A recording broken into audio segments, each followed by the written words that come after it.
So today, the topic is it fair?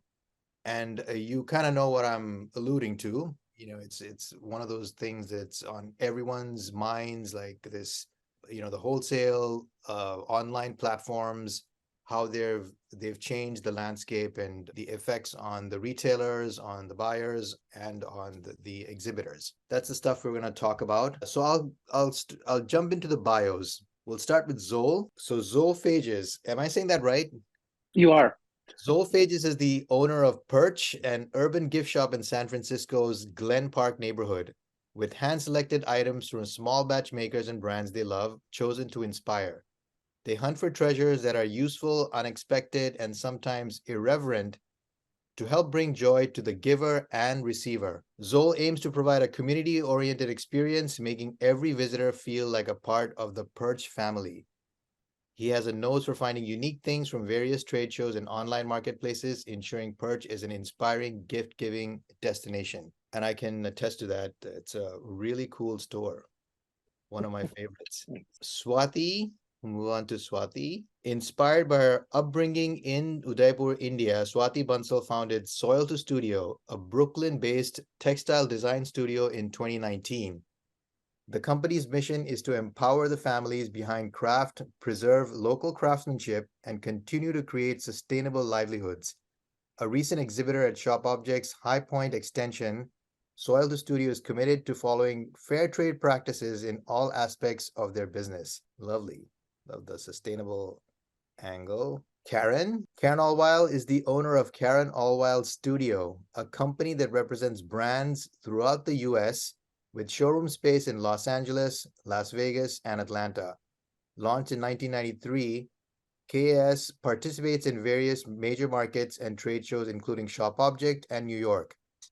Karen Alweil Studio has expanded into consultation services for up-and-coming brands, covering topics such as marketing, merchandising, product development, and distribution. Wow, awesome. And last but not the least, Jimmy. Jimmy founded the London Design Fair in 2006, which hosts the largest collection of international exhibitions, designers, and brands during the London Design Festival. He is also the founding director of Design Fair Asia, as well as a fellow of the Royal Society of Arts. In 2018, he was listed as one of the Evening Standard and Citibank's 1,000 most influential Londoners. He was also appointed as Global Fairs Liaison Director at Ribbon in April 2022. Wow, cool. So that's a great assembly of panelists. We have people from all different backgrounds. Someone who's run a trade show. We have Karen Alweil, one of the most successful sales rep companies. We have an exhibitor using a lot of online platforms. We have Swati and Zoel, a retailer. You're the one who is at the center of this whole ecosystem, right? So that's a beautiful assembly of people. We can get a lot of different perspectives.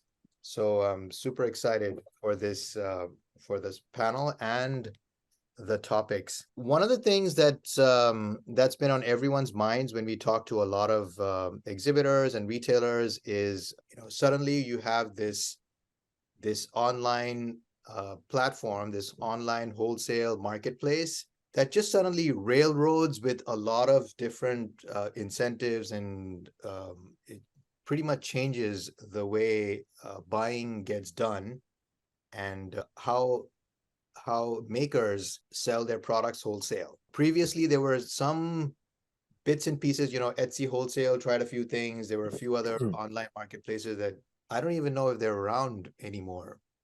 So Zoel, maybe why don't you talk about, just give us a background on how you're buying today compared to a few years ago.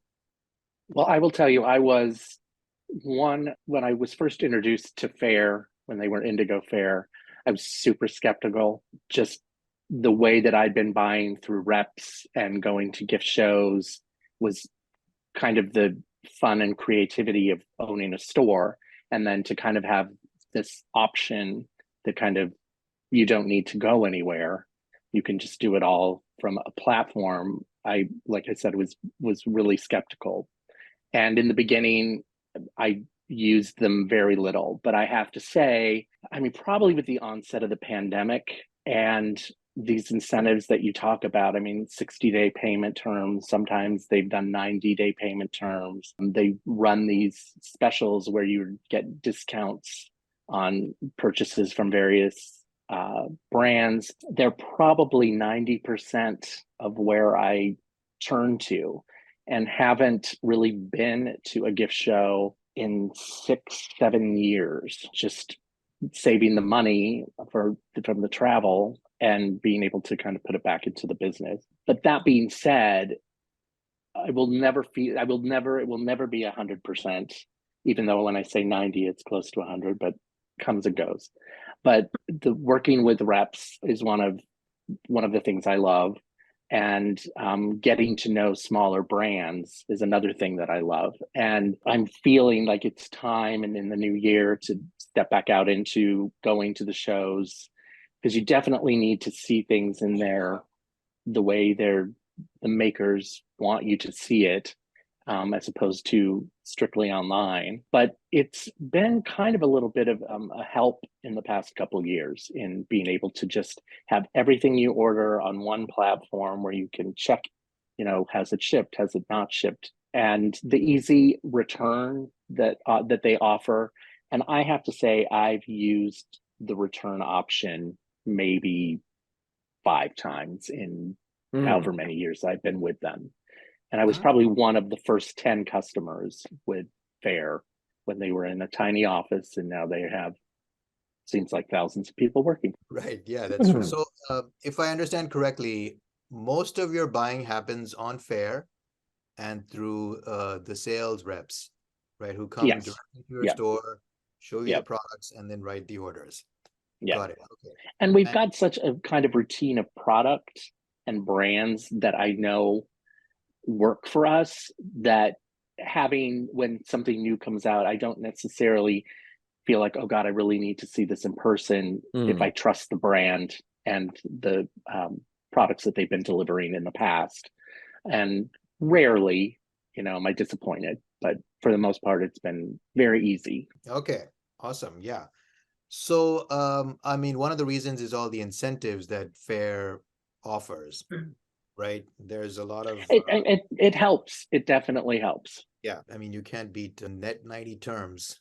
So what happens when, one of the things that I keep hearing from a lot of people is, at some point, and also in, just within Silicon Valley as well, that at some point these incentives and these subsidies, they'll dry up. So so the question is 2 parts. Have you thought about that? I mean, is that something that that comes up, and if it does happen, then how would you address something like that? I honestly don't think about it, because it's not part of my day-to-day. And if it were to change and kind of go back to where they weren't there, it just would be a different way of managing product flow and focusing in on things that truly drive my business. The one of the cool things is being able to try products, and if it doesn't work, you can send it back. And if that were to dry up, it just makes me have to work a little harder, which is fine. But it has been a really good way to get introduced to different brands, things that I think are cool. Example, I brought a product in that I thought, oh, this will be cool. Let me see what people think. People didn't get it. And it was like, okay, well, I can send that back and not have to worry about it. And it just has helped in product flow as well. But to go back to your point about if it dries up, I mean, if it dries up, it dries up, and you move on and you find new tactics. Yes. It's like part of the game. Right. Yeah. The fun part of the game. Yeah. Okay. So, Swati, as a brand, how do you approach selling on online platforms like Faire? Well, I think it's really interesting to hear Zoel's perspective of how he's buying. And I truly see the benefit Faire or any other online platform offers, because I think it's hard to steer away and give up those benefits. But as a brand, I think in my last 4 years, I haven't been able to successfully kind of drive solid long-term relationships through online platforms. So I do sell on Faire very selectively. So I would say maybe 5 to 8% of my wholesale business comes from Faire, which is very negligible. And maybe there is a reason we have not been able to kind of really squeeze in the benefits. I really personally believe in physical trade shows because I think as a new business, the way we tell our story, the way we kind of, connect with the connect with the retailers, I see it as like a long-term relationship, which is hard to kind of find on an online platform. The face-to-face connection we have when we meet the retailers is unparalleled, and it's hard to get that online. Plus the commission structure. For a small business, it's really hard to absorb like 25% on an opening order. So even we feel that maybe it will translate into a long-term relationship, mostly for us, it really hasn't. The size of the orders are way smaller on Faire or in any other online platform, because most of the time retailer just wants to meet the opening or just wants to try out the product, which is fine, which is fair. But I feel that they don't really go deep into the line sheet, and without being able to go getting into the, a wide range of our products, it's hard to tell the story of the brand. So the whole product may get lost in their store. So it doesn't work out, at least in my opinion, for both as a brand and as a retailer. However, when we meet retailers during physical trade shows, I think it's a little more deeper connection. We are able to arm them with a lot of, storytelling, why we do certain things, the aspect of sustainability. And I think that translates into their way of storytelling to the customers, which is a little more valuable. They also go deeper into the line sheets. So they might not place frequent orders, but overall, the size of the order is way bigger than smaller orders. So it still kind of is a little more profitable, a little more enriching for both of us, and a little more long-term. So I feel like Faire or any other online platform hasn't really worked out as effectively. And even the orders we get online is because people might have seen us in the trade shows and then they go online and place the orders. Faire has I don't know how many brands, and I don't know how the algorithm works. So for small brands to be able to come, I don't know, at top of the listing, I don't know how it works. I haven't gotten many new orders just on its own. Most of the time, hey, I saw you at the trade show, or saw you at some other store which has been placing orders because of the trade shows. So it's kind of intertwined, both the things. I don't think each platform can survive on their own. Yeah, okay, that makes sense. Yeah, and Karen, I have a question for you, but before I get into that question, I wanted to check with Zoel. So to Swati's point, you haven't been to trade shows in the past 6 to 7 years, but you've successfully been able to source products through some of the online platforms and through sales reps. So can you tell me briefly, how that's worked for you without having to go to physically look at products? Well, I have to agree with Swati that there is also something about that connection at a show when you meet the people who are making the product.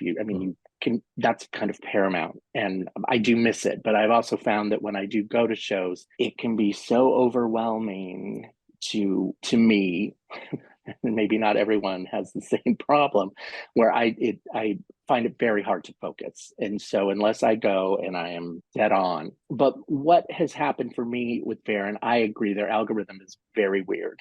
And I find that there's sometimes, I would think based on what I've bought, you would serve me up X, yet I keep getting Y. And so it takes me time to dig in and just put in a category and then spend time going through and be like, oh, this is an interesting product I've never seen before. And I have been introduced to companies that I'd never heard of and probably would never have found. Yeah. But that being said, there is so much noise in their selection that it's starting to become what I have the issue with at the gift shows, where it's sometimes very overwhelming. Yeah. And because you want to find different things and you want to be different. And sometimes, like I said, you take the chance on something and it doesn't work. But sometimes you take a chance on something and it's, your number one card selection, So it's a lot of hunting and gathering. Okay, hunting and gathering. Okay, so Yeah. So it's both the trade shows and Faire, they have their pros and cons. Karen, I know Faire has always been a touchy topic here, and I'd love to hear your perspective with online, with the fairs. How have they impacted your role as reps and the way you manage relationships between retailers and brands? Well, it was, first of all, interesting to hear both Zoel and Swati. And I think that both of what you guys have to say is extremely valuable. So really, I think it was really well said. Obviously I've done this a long time, and I think that over the years of being in business, I've seen many changes over that time. And I think like any of the various things that have happened in our industry, I view any of the wholesale online platforms as just a new way of doing business. And I welcome them. And I think that they're just new and different ways of doing things. For us, it has made us better at our job and, made us really think about how we do what we do every day to be better people and, much more efficient at everything we do, from marketing to relationship building to learning our stories and having more information and better trainings from our brands and, social media, everything across the board. And it has proven to be very successful for us because our business has grown dramatically over the last few years. And I think that's really important for retailers and brands to know, because I think they view a sales agency as dying, and we're not at all. Our business has dramatically. Yeah. And maybe that isn't the case for everybody. And I'm sure I know there's been a lot of consolidation in our industry, but we hear, about how important those relationships are between us and our stores and us and our brands. I think if anything, the introduction of wholesale platforms has only made all of those relationships much deeper and stronger. The other part that I just want to say is just trade shows in general, from my perspective, have become even more important ever since the wholesale online platform has come about.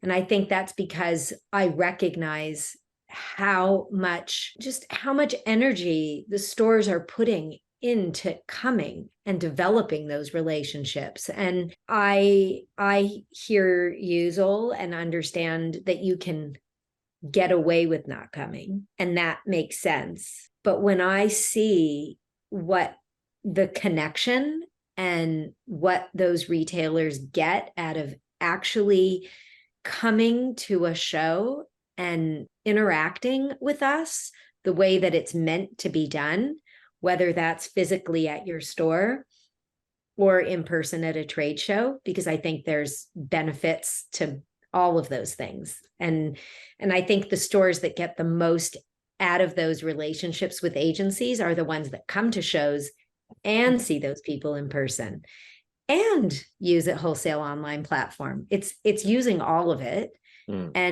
and figuring out how to navigate that best. And I think that, it's all like anything. Maybe there should be this like instruction manual to how to do it, even though there isn't.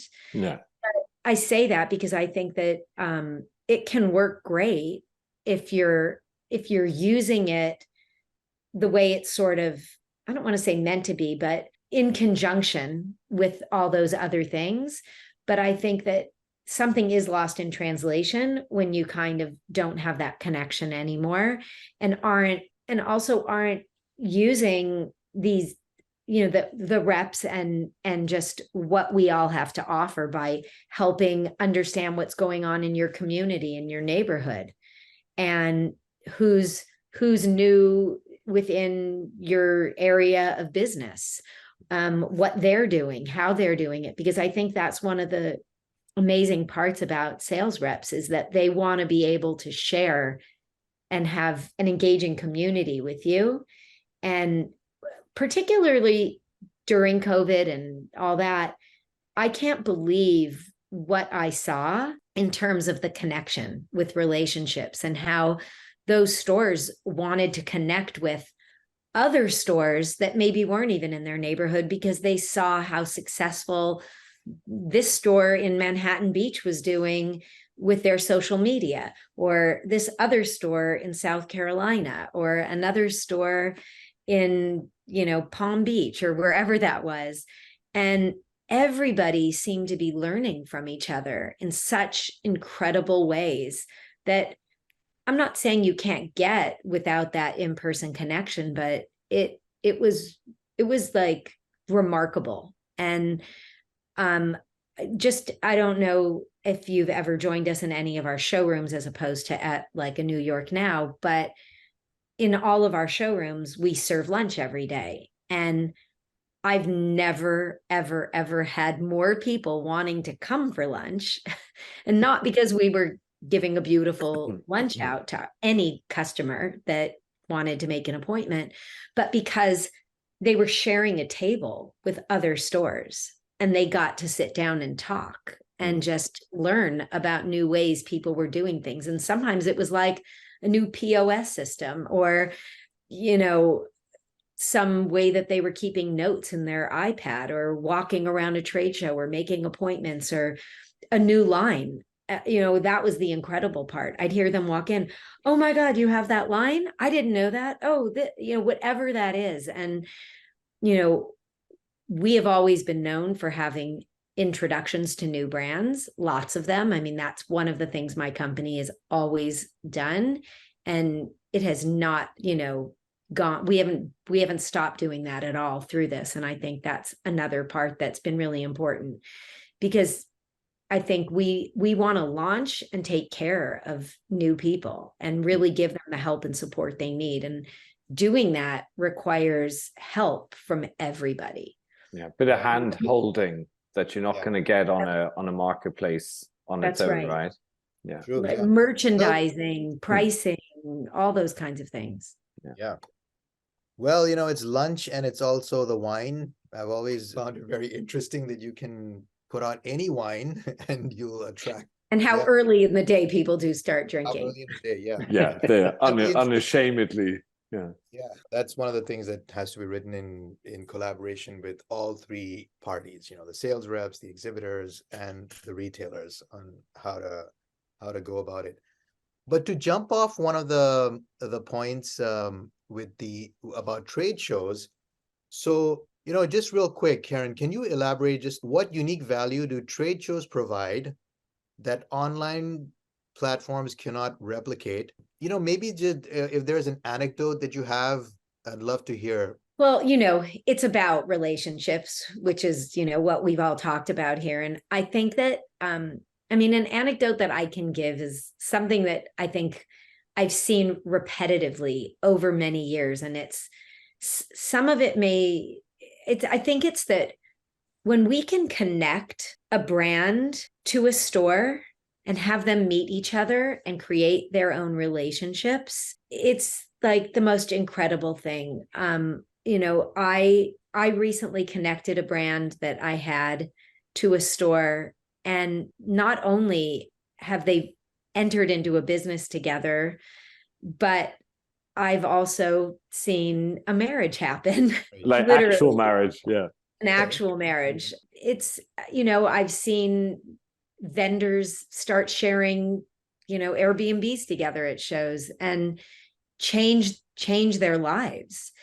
But I think I think for me, there's been so many circumstances where I think retailers in particular have met each other in my space.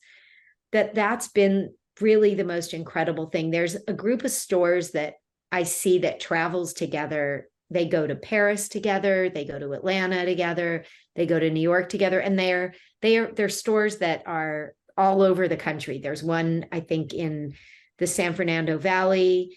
There's one in Atlanta. There's one in North Carolina, and I think another one in somewhere in Northern California. And they all travel together to all these trade shows. That must be fun. And it's so sweet. That's an interesting question for Zoel. Knowing that you haven't been to a show in quite a few years. And by the way, the shows, to your point of it's overwhelming, all the shows that we're talking to, they're actually trying to grow smaller. Yeah, that's one of the interesting trends in this industry. They're trying to grow smaller. So with a trade show, the connections that Karen is talking about, do you miss those connections? How did the experience of discovery and connection at a trade show when you visited, how are they different from the online platform? Well, I mean, the online platform, you don't have that. I mean, other than in conversation with messaging back and forth with the particular brand, which, has been super helpful. But nothing will ever replace the human connection. It's just when I have found for me and at shows, when you find that diamond in the rough or that one awesome brand that's stuck between ick and more ick, it's cool feeling that you're like, and you game changer. Totally. Right? It's the reason you opened a store, really. Totally. Yeah. I mean, that to me is the beauty of it. It's that treasure in the corner behind something. To find that. And it's always trying to find that one, right. And that kind of becomes the game. It's like, okay, where's it going to be?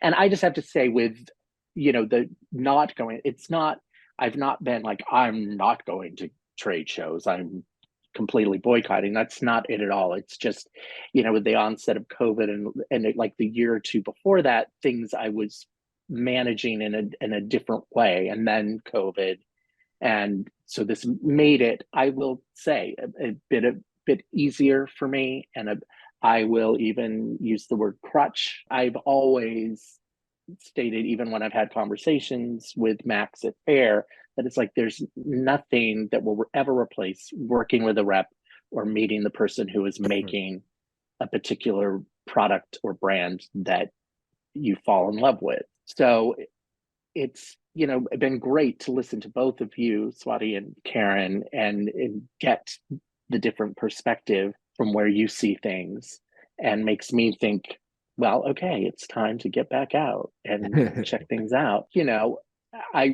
This is anecdotal maybe, but I also find that the times of year that we choose to have these shows are not ideal for traveling. Who wants to go to New York in February and August?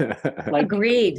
Think about moving that shit around so you want to be there on the technology. So the online marketplaces, they offer a lot, but part of it is the technology. And now trade shows have also upped their game, right? You see Maison Objet, you see Shop Object, you see New York Now. They're all introducing more technology to facilitate this some of the online buying and selling as well, right? So the question is for Swati, as an exhibitor, in what ways can trade shows integrate technology to offer similar conveniences to that online only platforms provide?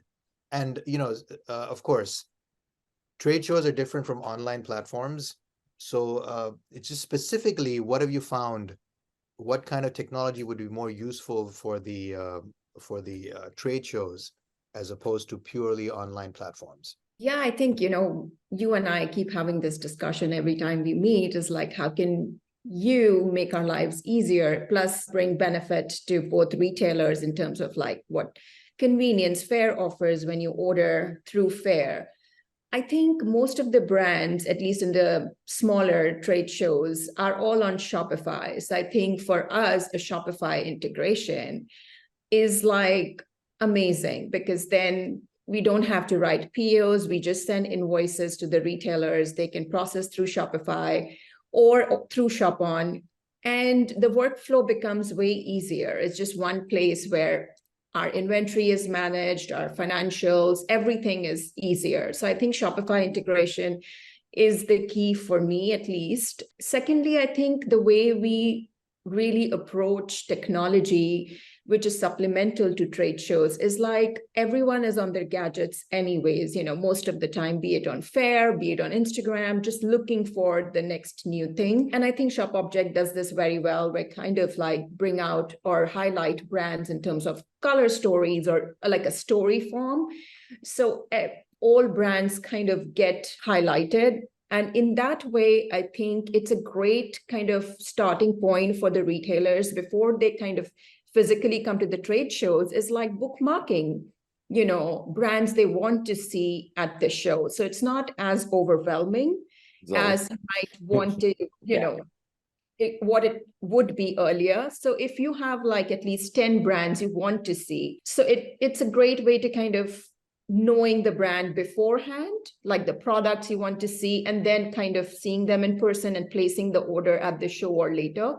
And at the same time, if something catches your attention, because we are also visual people, so while walking the aisles, oh, this color looks great, or maybe, seeing the trends, because I think as small makers and designers, we're always like bringing out what we feel future holds, like what is inspiring us. So I think at the trade show, getting that vibe and just feeling what's new and feeling the vibe and the trends is important as well. So I think technology needs to supplement the trade shows in a way that order placing, discovery is easier, but still that tactile aspect of the buying still remains the same. And plus, I think we all agree on the relationship building is the most important. That's what the trade show offers. Oh, yeah. I agree. Totally agree. Yeah. So the trade show, their online platform can offer everything outside of the free returns and those kind. Well, I also think, but they could. I mean, if you think about it, but there are lots of incentives that we give throughout the whole year. So I think that if somebody went to like right now, we just started, like most of my brands are offering an incentive right now through December 15th. I think we're doing things because we want to make it easier and better for stores to help. So I think that if you want them, they're all there to get. But I also think the thing that I want to touch on here, because I hear this from retailers and brands, it's all about workflow. And, Vinit, this is a conversation you and I have all the time, because, from my perspective, I want my brands happy and I want my stores happy, right? So I'm the middleman between the two of that. And that's my constant thing here. My stores want the easiest possible way to get the orders into their systems so that when they get product, everything shows up and is easy. From my brand's perspective, they need their day to go easy. So when we write an order, they want it to be able to flow into their system and do everything in the most efficient manner possible. And if we can facilitate all of that happening through Ribbon or any platform that makes that happen, to join those things together, it will free everybody up so that everybody will have more money to go and be able to spend more time at trade shows. Oh yeah, no, absolutely. I think good wrap up. Really, I mean, it's a great way to look at it, Yeah. But the other part that I just think that is important is to also make sure that whatever that platform is in conjunction with that trade show is that they're still telling the same story. If you go to Maison and you look at their website or however they do what they do, it still has to look like Maison, just like Shop Object has to look like Shop Object. You want to go there and look at why it's curated to do that thing. It needs to be representative of that world. And I think that's really important. Otherwise, you're going to go down a rabbit hole, just like you're talking about doing, Zoel. And it's impossible to get out. And then you're not even looking at beautiful merchandise anymore. Yeah. Well, I have so many more questions, but it's time to wrap up. It's almost 9. I mean, this was a fantastic discussion. It was getting all these different perspectives and all these insights. It's like we could almost have another roundtable and we could keep going. But we got a lot of, what was fascinating about Zoel was he's still buying. He hasn't been to a show for a while. And part of it was the pandemic. But there are reasons to go back. The trade show landscape has changed quite a bit. The sales reps have learned quite a bit. They've changed their model, which is fantastic. They've upped their game. That's amazing to hear. And Swati, from an exhibitor standpoint, you're straddling both trade fairs, online marketplaces, and maintaining your own brand identity. So that's quite the juggle. Everything fits into the ecosystem somehow. Is it fair? That's always the open question. Some of the answers we got today were excellent. So thank you so much for joining the roundtable. It was a lovely panel. Thank you. Thank you so much. It was so great talking to everybody. Yeah, definitely. Zoel, you're going to hear from somebody today. Is it Nikki? Yeah. Nicole. Nicole. All right. Very good. Great to meet you guys.